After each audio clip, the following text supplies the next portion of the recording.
Last week saw international attention glued to the escalating situation in Afghanistan after the Taliban overran Afghan government forces in Kabul and seized control of national administration. After consulting closely with our allies and partners, with our military leaders and intelligence personnel, with our diplomats and our development experts, with the Congress and the Vice President, as well as with Mr. Ghani and many others around the world, I've concluded that it's time to end America's longest war.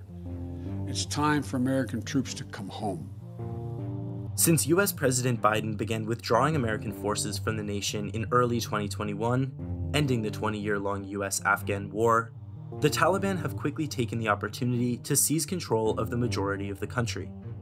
However, without recognition as a legitimate government on the international stage, the Taliban have been unable to receive food aid, which, in combination with a devastating drought that erased 40% of Afghanistan's crop production, has placed 14 million Afghans in a state of extreme food insecurity. Also, swaths of urban migration driven by the Taliban offensive are placing additional strain on the already virtually non-existent infrastructure. Although key border crossings with Pakistan are now open for trade, commercial activity has fallen as sellers across the border are hesitant to do business amidst the political instability, dealing another blow to Afghanistan's economy. Since taking over the capital of Kabul, the Taliban has also been unsuccessful in persuading Afghans to return to work, effectively bringing economic production to a halt. Beyond material aid, actions taken by the United States, such as suspending Afghanistan's foreign reserves, and by the IMF, which cut off Afghanistan's access to funds, means the Afghan currency will deteriorate in value, leading to inflation in food prices. The combination of these financial woes foreshadows a dire future for Afghans if their new Taliban government is unable to reach legitimate international standing.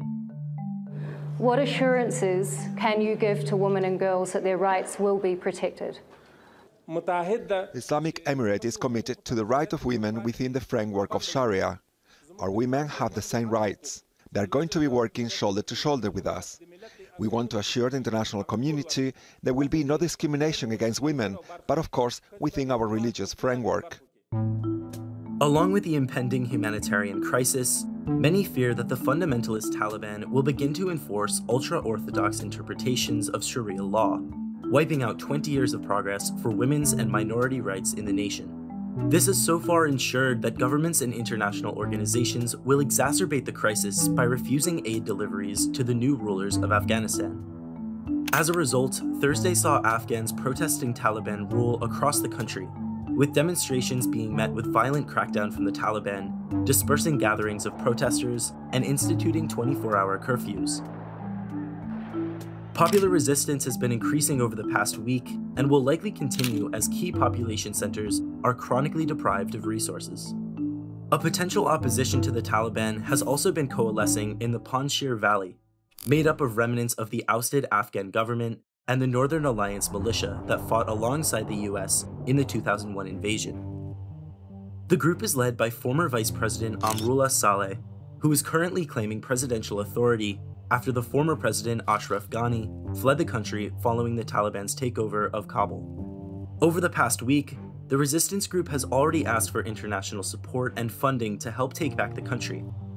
Although Biden promised troop withdrawal would be fully carried out after all remaining US government personnel could be safely extracted, there is some potential for American involvement via support for Northern Alliance militants.